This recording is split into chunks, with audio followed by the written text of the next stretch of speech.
इस सेशन में हम बात करेंगे अगर आप कॉन्ट्रैक्टर को कोई पेमेंट कर रहे हैं और सेक्शन 194 सी के तहत जो है आपको टीडीएस डिडक्ट करने की रिक्वायरमेंट है। तो टैली प्राइम के अंदर कैसे आप कॉन्ट्रैक्टर की पेमेंट करते हुए टीडीएस डिडक्ट करेंगे, ये हम जो है अकाउंट्स फॉर करने वाले हैं, अपनी बुक्स ऑफ अकाउंट्स में रिकॉर्ड करने वाले हैं। तो यहाँ पर एक एग्जाम्पल जो है हम लोग डिस्कस करेंगे।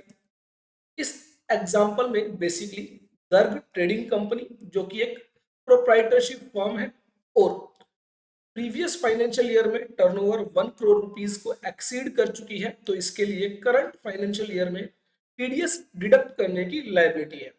तो यहाँ पर गर्ग ट्रेडिंग कंपनी जो प्रोप्राइटरशिप फर्म है वो मिस्टर राहुल गुप्ता जो कि एक कॉन्ट्रैक्टर है, जिसके साथ इन्होंने कोई एडवर्टाइजमेंट के रिगार्डिंग कोई कॉन्ट्रैक्ट किया है और इसके लिए 1,20,000 रुपीज की जो पेमेंट है वो मिस्टर राहुल गुप्ता को की जानी है। तो यहाँ पर 1,20,000 रुपीज की पेमेंट पर 1% का टीडीएस डिडक्ट किया जाएगा। इन केस ऑफ इंडिविजुअल और एचयूएफ कॉन्ट्रैक्टर जो है 1% टीडीएस डिडक्ट करने की लायबिलिटी है और in case of other than individual HUF contractor जो टीडीएस डिडक्ट करने की लायबिलिटी है वो है 2%। तो यहाँ पर गर्ग ट्रेडिंग कंपनी क्या करेगी, जो एडवर्टाइजमेंट है उस एक्सपेंस को डेबिट करेगी 1,20,000 रुपीज से, और जो मिस्टर राहुल गुप्ता उनके अकाउंट को क्रेडिट करेगी, that is after deduction of 1% TDS. तो यहाँ पर वो अमाउंट आ जाती है 1,18,800 रुपीज और TDS on contract payment liability create करेगी क्रेडिट करते हुए 1,200 रुपीज। और जो है जब टीडीएस की पेमेंट की जाएगी, TDS on contractor payment account को डेबिट किया जाएगा 1,200 रुपीज से और बैंक अकाउंट को क्रेडिट किया जाएगा 1,200 रुपीज से। ये दोनों ही accounting entry in the books of deductor आपको रिकॉर्ड करनी है। तो यहाँ पर किस तरह आप डिडक्टर की बुक्स में जो है इन दोनों अकाउंटिंग एंट्रीज को रिकॉर्ड करेंगे वो हम टैली प्राइम के अंदर देखने वाले हैं। तो सबसे पहले टैली प्राइम के अंदर आपको क्रिएट करना है that is TDS nature of payments. TDS nature of payment में आप यहाँ पर ओल्ट एच करते हुए देख सकते हैं किस किस तरह की नेचर ऑफ पेमेंट्स यहाँ पर दी गई है। तो हमारे केस में बेसिकली सेक्शन 194 सी जो कि कॉन्ट्रैक्टर के केस में आप जो है कैसे टीडीएस डिडक्ट करेंगे, यहाँ पर नेचर ऑफ पेमेंट जो है आपको 194 सी जो है सेलेक्ट करना होगा, पेमेंट टू कॉन्ट्रैक्टर। तो सेक्शन और पेमेंट कोड आपका आ जाता है, ऑटोफिल हो जाता है। अगर आप जो है नेचर ऑफ पेमेंट टैब से सेलेक्ट करते हैं, अगर आप मैन्युअली एंटर करते हैं तो आपको जो है मैन्युअली एंटर करना होगा। उसके बाद यहाँ पर आप देखेंगे 194 सी सेक्शन के तहत बेसिकली दो तरह के टीडीएस रेट्स दिए गए हैं, 1% और 2%। इंडिविजुअल एचयूएफ के केस में 1%, अदर देन इंडिविजुअल एचयूएफ के केस में 2%। इसी तरह यहाँ पर जो टीडीएस डिडक्ट करने के लिए आपको जो लिमिट चेक करनी होती है वो भी दो लिमिट्स दी गई है। अगर सिंगल बिल जो है वो 30,000 रुपीज से ज्यादा है तो आपको टीडीएस डिडक्ट करना है, और सिंगल बिल अगर 30,000 रुपीज से ज्यादा नहीं है तो आपको यह चेक करना है पूरे साल भर में उस व्यक्ति के साथ अगर आपने 1,00,000 रुपीज से ज्यादा की ट्रांजेक्शन की है तो आपको टीडीएस डिडक्ट करना है। तो ऐसे में अगर आपने 1,00,000 रुपए से ज्यादा की पेमेंट उस व्यक्ति को की है, भले ही सिंगल पेमेंट 30,000 रुपीज से कम है, तो भी आपको टीडीएस डिडक्ट करना होगा। तो ऐसे में यहाँ पर जो है टैली प्राइम के अंदर आपको जो है दोनों ही लिमिट्स एंटर करनी होगी। आपके केस में अगर value limit for a single bill अगर शो नहीं हो रहा है तो ऐसे में आप F12 बटन प्रेस करेंगे और यहाँ पर अलाउ सिंगल बिल वैल्यू को जो है यस करेंगे। अगर आपके केस में ये नो है तो कुछ इस तरह की स्क्रीन आपके सामने होगी, यहाँ पर सिंगल बिल वैल्यू का कोई ऑप्शन नहीं होगा। F12 प्रेस करते हुए आप इसको यस करेंगे एंड देन यहाँ पर सिंगल बिल वैल्यू आपके सामने आ जाती है। इसके अंदर आप 30,000 रुपीज की अमाउंट एंटर करेंगे। अब आपको बताना है इंडिविजुअल एचयूएफ के केस में 1%, विदाउट पैन नंबर है तो 20%, अदर देन इंडिविजुअल एचयूएफ अगर डिडक्टी है दैट इज कॉन्ट्रैक्टर जो है वो अगर अदर देन इंडिविजुअल एचयूएफ है, कोई प्राइवेट लिमिटेड कंपनी है, कोई पार्टनरशिप फर्म है, तो इन दैट सिचुएशन 2% का टीडीएस जो है डिडक्ट किया जाना है। उसके बाद विदाउट पैन अगेन 20%, और यहाँ पर जो थ्रेशोल्ड एग्जम्पशन लिमिट है वो आपको 1,00,000 रुपीज की जो है लिमिट एंटर करनी है। तो इस तरह आप क्या करेंगे, नेचर ऑफ पेमेंट टैब जो है क्रिएट करेंगे। देन हमें यहाँ पर जो एक और लेजर क्रिएट करना है, that is mister Rahul Gupta. यहाँ पर लेजर क्रिएट करेंगे हम राहुल गुप्ता, जो कि हमारा एडवर्टाइजमेंट कॉन्ट्रैक्टर है।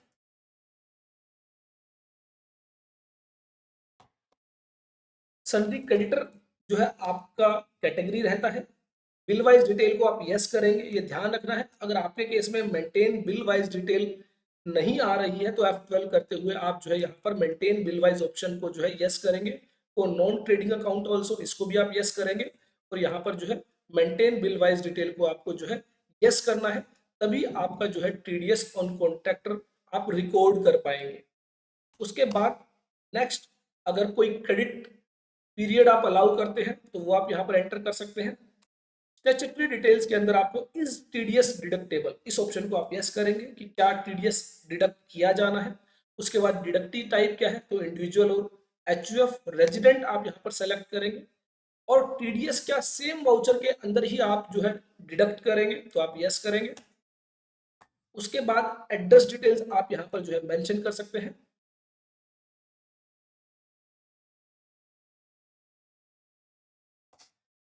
पैन नंबर आपको यहाँ फिल करना मैंडेटरी है। अगर आप पैन नंबर एंटर नहीं करेंगे तो ध्यान रखें, जो टीडीएस डिडक्ट होगा वो टीडीएस डिडक्ट होगा 20%।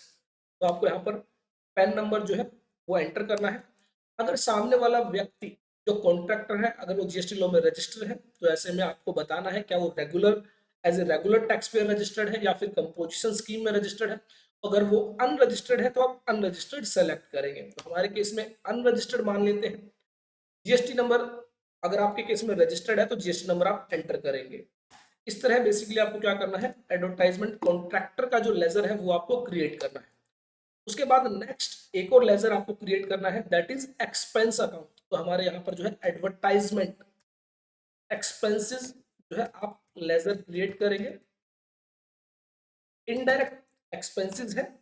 और उसके बाद यहाँ पर आपको जो है स्टैट्यूटरी डिटेल्स में assessable value calculation regarding GST आप इसको नॉट एप्लीकेबल कर सकते हैं। जीएसटी एप्लीकेबिलिटी जो है, अगर आपके केस में जीएसटी एप्लीकेबल है तो आप एप्लीकेबल कीजिए, अदरवाइज आप नॉट एप्लीकेबल कर सकते हैं। उसके बाद अदर स्टैट्यूटरी डिटेल्स के तहत आप इसको यस करेंगे। और यहाँ पर इज टीडीएस एप्लीकेबल, तो आपको यहाँ पर एप्लीकेबल सेलेक्ट करना है। और उसके बाद नेचर ऑफ पेमेंट में पेमेंट्स टू कॉन्ट्रैक्टर को आप सेलेक्ट करेंगे। इस तरह आपका जो एडवर्टाइजमेंट एक्सपेंसेस का जो लेजर है वो भी क्रिएट हो जाता है। नेक्स्ट हमारा जो एक और लेजर है, that is TDS on contractor payment. ये हम जो है अकाउंट क्रिएट करेंगे under duty and taxes, under TDS head. Nature of payment होगी पेमेंट टू कॉन्ट्रैक्टर्स, और जो है मेंटेन बिल वाइज को आप नो करते हुए जो है इसको सेव कर सकते हैं। तो इस तरह हमारे बेसिकली तीनों ही लेजर क्रिएट हो चुके हैं। जो क्रेडिटर अकाउंट है वो हमने क्रिएट कर लिया है, जो एक्सपेंस अकाउंट है वो हमने क्रिएट कर लिया है, और जो हमारा duty and taxes that is TDS payable account है वो हमने क्रिएट कर लिया है। तो अब हम यहाँ पर जो है इसको अकाउंटिंग एंट्री को रिकॉर्ड करने वाले हैं। तो गर्ग ट्रेडिंग कंपनी जो कि डिडक्टर है, तो यहाँ पर वाउचर एंट्री करते हुए ध्यान रखें, आप इसको F7 जर्नल वाउचर की तरह भी रिकॉर्ड कर सकते हैं, और आप इसको एक परचेज वाउचर की तरह भी रिकॉर्ड कर सकते हैं। अगर आप जो सर्विसेज अवेल करते हैं वो आप जो है as a purchase of service की तरह रिकॉर्ड करते हैं, तो आप F8 के तहत इसको रिकॉर्ड करेंगे। और अगर आप जो सर्विसेज है उनको जर्नल वाउचर के तहत रिकॉर्ड करते हैं तो इसको आप जर्नल वाउचर में भी रिकॉर्ड कर सकते हैं। तो यहाँ पर हम जर्नल वाउचर में रिकॉर्ड करने वाले हैं। तो मान लीजिए यहाँ पर 19 अक्टूबर को ही जो है 1,20,000 रुपए का जो बिल है वो दिया गया। एडवर्टाइजमेंट एक्सपेंस जो है 1,20,000 रुपए टू राहुल गुप्ता, जो कि हमारे एडवर्टाइजमेंट कॉन्ट्रैक्टर है। तो आप देखेंगे सीधा जो अमाउंट यहाँ पर एंटर की गई वो अमाउंट है after deduction of TDS of 1%। 1,200 rupees की जो टीडीएस अमाउंट है उसको डिडक्ट करने के बाद जो है यहाँ पर जो है वो अमाउंट एंटर की गई है। इसके बाद आप एंटर करेंगे न्यू रेफरेंसेस के तहत। आपको जो है यहाँ पर आप चाहे तो इन न्यू रेफरेंसेस को चेंज कर सकते हैं। जो 1,20,000 रुपए है ये आपका एक्सपेंसेस हेड के लिए है, तो आप इसको जो है यहाँ पर जो वाउचर है, अगर आप मान लीजिए एडवर्टाइजमेंट वाउचर नंबर 001 आप एंटर करना चाहते हैं तो आप कर सकते हैं। और यहाँ पर टीडीएस जो डिडक्शन की गई है 1,200 रुपीज के लिए, इसके लिए आप टीडीएस और कॉन्ट्रैक्टर 001, ये बेसिकली ये 4 रेफरेंसेस हैं। इनको आप अपनी मर्जी से अकॉर्डिंगली कोई भी जो है यहाँ पर नाम दे सकते हैं, ताकि इन फ्यूचर जब आप पेमेंट करेंगे तो आप जो है इनको सही से जो है इन रेफरेंसेस के साथ मैच कर पाएंगे। तो यहाँ पर इसको हम सेव करेंगे and then TDS on contractor payment ledger को आप सेलेक्ट करेंगे। 1,200 रुपीज जो है आपके यहाँ पर आ जाते हैं। Being amount payable to advertisement contractor. तो इस तरह बेसिकली आप यह अकाउंटिंग एंट्री जो है रिकॉर्ड करेंगे अपनी बुक्स ऑफ अकाउंट्स में।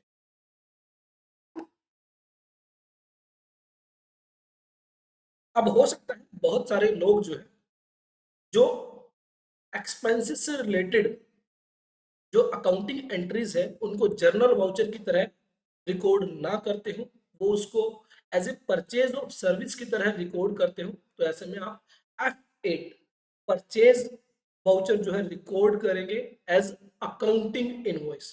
तो इसके लिए आपको क्या करना है, F9 यहाँ पर आपको जो है प्रेस करना है। F8 सेल्स के लिए है, F9 परचेज के लिए है। F9 जब आप परचेज ऑफ सर्विस करते हैं तो ऐसे में अब आपको यहाँ पर जो है कंट्रोल H प्रेस करना है। कंट्रोल H जब आप प्रेस करेंगे तो आपको बताना है अब आप इस वाउचर को कैसे रिकॉर्ड करना चाहते हैं, as item invoice, as accounting invoice, as a voucher. तो जब आपके पास कोई गुड्स इन्वॉल्व नहीं है तो ऐसे में एक्सपेंसेस से रिलेटेड जो आप वाउचर एंटर करेंगे वो एज अकाउंटिंग इनवॉइस जो है एंटर करेंगे। यहाँ पर आप एंटर प्रेस करेंगे। जो भी इनवॉइस नंबर है, राहुल गुप्ता जो हमारा एडवर्टाइजमेंट कॉन्ट्रैक्टर है उसने जो भी इनवॉइस हमें प्रोवाइड किया होगा फॉर 1,20,000 रुपीज, वो इनवॉइस नंबर हम यहाँ पर एंटर करेंगे। लेट्स से इनवॉइस नंबर 123 है, डेट है 19 अक्टूबर 23।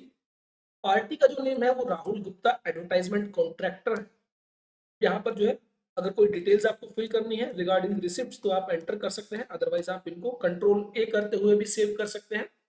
अब आपको यहाँ पर बताना है कि क्या एक्सपेंसेस आपने जो है इनकर किया है, तो यहाँ पर आप एडवर्टाइजमेंट एक्सपेंस पर आप क्लिक करेंगे और जो अमाउंट ऑफ एक्सपेंस है वो आप यहाँ पर एंटर करें।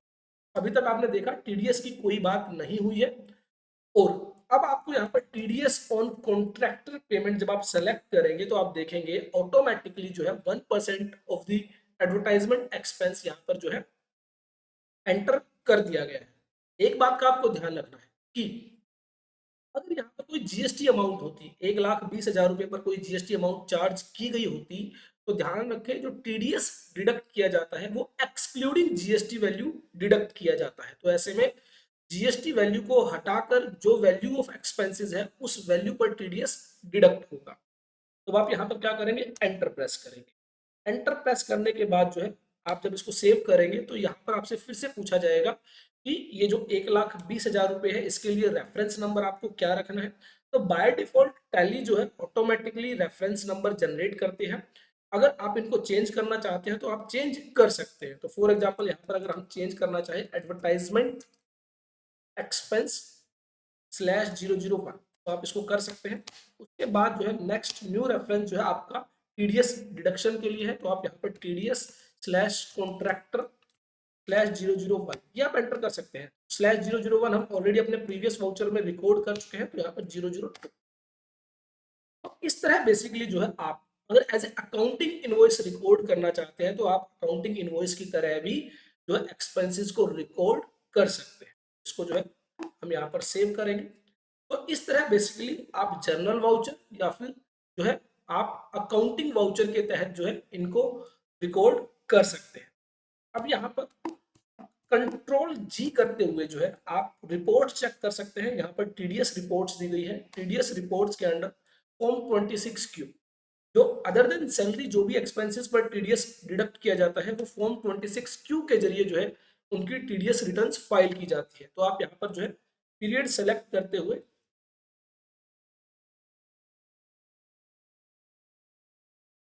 चेक कर सकते हैं कि किस किस एक्सपेंसिव हेड में कितना टीडीएस जो है डिडक्ट किया गया है। तो यहाँ पर हम एंटर करेंगे, तो यहाँ पर आप देखेंगे कि एडवर्टाइजमेंट एक्सपेंसेस 2,40,000 रुपए। उसका रीजन ये है कि हमने 1,20,000 रुपए के दो वाउचर यहाँ पर रिकॉर्ड किए हैं, एक एज ए जनरल वाउचर, एक एज ए अकाउंटिंग वाउचर। उसके बाद अर्लियर हमने इंटरेस्ट एक्सपेंस पर टीडीएस डिडक्ट किया था, तो वो भी हमको यहाँ पर दिखाई दे रहा है। यहाँ पर इस तरह बेसिकली आप जो है टीडीएस जो आपने डिडक्ट किया है उसको चेक कर सकते हैं। अब नेक्स्ट हमें जो हमने टीडीएस डिडक्ट किया है उसकी हमें पेमेंट करनी है। तो पेमेंट वाउचर आप कैसे रिकॉर्ड करेंगे in case of payment of TDS? तो यहाँ पर आपको जो है वाउचर के तहत F5 पेमेंट वाउचर जो है एंटर करना है। यहाँ पर आप कंट्रोल H जो है सेलेक्ट करेंगे और डबल एंट्री मोड जो है आपको सेलेक्ट करना है। उसके बाद कंट्रोल F आप प्रेस करेंगे। कंट्रोल F के तहत आपको स्टैट्यूटरी पेमेंट जो है यहाँ पर सेलेक्ट करना है। उसके बाद आप जीएसटी की पेमेंट कर रहे हैं या फिर टीडीएस की पेमेंट कर रहे हैं वो आपको एंटर करना है। आफ्टर दैट जो टीडीएस आप पेमेंट करने वाले हैं वो किस पीरियड तक है, तो यहाँ पर 1 अक्टूबर से लेकर जो है 31 अक्टूबर तक हम टीडीएस की पेमेंट करने वाले हैं। उसके बाद डिडक्टेड टिल डेट, किस डेट तक लास्ट जो टीडीएस डिडक्ट किया गया वो डेट आपको यहाँ पर एंटर करनी है। तो यहाँ पर हमारे केस में अक्टूबर मंथ के अंदर जो लास्ट टीडीएस डिडक्ट किया गया दैट इज 19 अक्टूबर। उसके बाद सेक्शन आपको सेलेक्ट करना है किस सेक्शन के तहत आप जो चालान की पेमेंट करने वाले हैं, 194C। That nature of payment क्या है वो चालान के बेसिस पर आपकी जो है यहाँ पर आपके सामने आ जाती है। Payment to contractor, deductive status क्या है, आप कंपनीज के लिए अलग चालान फाइल करने वाले हैं, नॉन कंपनीज के लिए अलग चालान फाइल करने वाले हैं, तो आप ऐसे में अलग अलग सेलेक्ट करते हुए पेमेंट करेंगे। हमारे केस में हम ऑल आइटम्स के साथ यहाँ पर चालान की पेमेंट करने वाले हैं। उसके बाद रेजिडेंशियल स्टेटस क्या है, तो ध्यान रखें यहाँ पर रेजिडेंट के केस में आप 194C के तहत टीडीएस डिडक्ट करते हैं। In case of non resident आप सेक्शन 194C के तहत टीडीएस डिडक्ट नहीं कर सकते, उस केस में आपको सेक्शन 195 के अकॉर्डिंग टीडीएस डिडक्ट करना होता है। उसके बाद पेमेंट आप कैसे करने वाले हैं, in the form of cash, in the form of bank, तो जो भी बैंक के जरिए आप पेमेंट करने वाले हैं वो आप सेलेक्ट करेंगे। तो यहाँ पर आप देखेंगे कि जो डिटेल्स ऑफ टीडीएस वो आपकी जो है ऑटो फिल हो जाती है। यहाँ पर जो भी टीडीएस हमने डिडक्ट किया था जो जर्नल वाउचर के जरिए और जो परचेज वाउचर के जरिए, तो दोनों ही आपको यहाँ पर दिखाई देंगे। तो ऐसे में जो है आप इस अकाउंटिंग एंट्री को रिकॉर्ड करेंगे। यहाँ पर जो भी चालान नंबर आपका है वो आप एंटर कर सकते हैं, चालान डेट आप एंटर कर सकते हैं, और यहाँ पर being TDS payment made for section 194C deducted in the month of October 2020। तो इस तरह बेसिकली आप क्या कर सकते हैं, इन चालान की जो है पेमेंट जो आपने की है उसको रिकॉर्ड कर सकते हैं। यहाँ पर आप यस करेंगे। अब इसके बाद एक और काम आपका यहाँ पर बच जाता है, ऑल्ट जी करते हुए यहाँ पर जो है टीडीएस रिपोर्ट्स में आप यहाँ पर इन चालान को रिकंसाइल करेंगे। तो यहाँ पर टीडीएस चालान रिकंसिलेशन का एक ऑप्शन है। चालान रिकंसिलेशन का मतलब ये है कि जो चालान आपने ऑनलाइन पे किया होगा उसके अंदर सर्टेन डिटेल्स होती है, आपकी बीएसआर कोड है, चालान नंबर है, डेट ऑफ चालान है, वो आपको यहाँ पर एंटर करनी होती है, तभी उस चालान को जो है मैच किया जाता है टीडीएस रिटर्न्स के अंदर। तो यहाँ पर आप एंटर बटन जो है प्रेस करेंगे, ऑल्ट आर करते हुए रिकंसाइल आप करेंगे। यहाँ पर जो है जो भी ऑनलाइन पेमेंट करने के बाद चालान जनरेट हुआ है उसके तहत जो है जो भी आपका डेट ऑफ चालान है, चालान सीरियल नंबर है, बीएसआर कोड है, वो आप एंटर करेंगे। तो यहाँ पर किस पीरियड से किस पीरियड के लिए है, तो यहाँ पर 1 अक्टूबर से लेकर जो हमारा क्वार्टर है 31 दिसंबर तक सेक्शन 194C है। डिडक्टिव टाइप नॉन कंपनीज के लिए है तो आप नॉन कंपनीज एंटर करेंगे, अगर कंपनीज के लिए तो आप कंपनीज एंटर करेंगे। रेजिडेंशियल स्टेटस जो है रेजिडेंट के रिगार्डिंग है। चालान चेक नंबर, चेक डेट, अगर आपने ऑनलाइन पेमेंट की है तो ऐसे में आप जो है ऑनलाइन जो ट्रांजेक्शन नंबर है वो आप एंटर कर सकते हैं, ऑनलाइन जो पेमेंट डेट है वो आप एंटर कर सकते हैं। तो लेट से हमने यह जो पेमेंट की है 7 नवंबर को की है। बीएसआर कोड जो है यहाँ पर जो भी चालान के अंदर आपका बीएसआर कोड जनरेट हुआ है वो आप एंटर करेंगे। चालान नंबर जो है यहाँ पर आप एंटर करेंगे, चालान डेट 7 नवंबर। हालांकि यह जो वाउचर है हमने 19 अक्टूबर की डेट में ही रिकॉर्ड कर दिया है, तो ऐसे में जब भी आपने बेसिकली टीडीएस की पेमेंट की होगी उस डेट में जो है आप इस अकाउंटिंग एंट्री को रिकॉर्ड करेंगे। तो इस तरह बेसिकली आपका चालान रिकंसाइल होने के बाद जो है अब आपका जो है टीडीएस जो भी अकाउंटिंग रिपोर्ट्स है वो मेंटेन हो चुका है। तो ऑल्ट जी करते हुए अगेन यहाँ पर जो है आप फिर से टीडीएस रिपोर्ट्स के अंदर फॉर्म 26Q को चेक कर सकते हैं। यहाँ पर जो है जो आपकी चालान डिटेल्स है वो आप नीचे की तरफ देख पा रहे हैं, पेमेंट टू कॉन्ट्रैक्टर के रिगार्डिंग यहाँ पर जो है वो आपकी मैच कर दी गई है। तो इस तरह बेसिकली जो है आप अकाउंटिंग वाउचर एंटर करेंगे regarding deduction of TDS. I hope आपको अच्छे से समझ में आया होगा। फिर भी अगर आपको कोई क्वेश्चन है, कोई भी डाउट है तो जरूर शेयर कीजिए।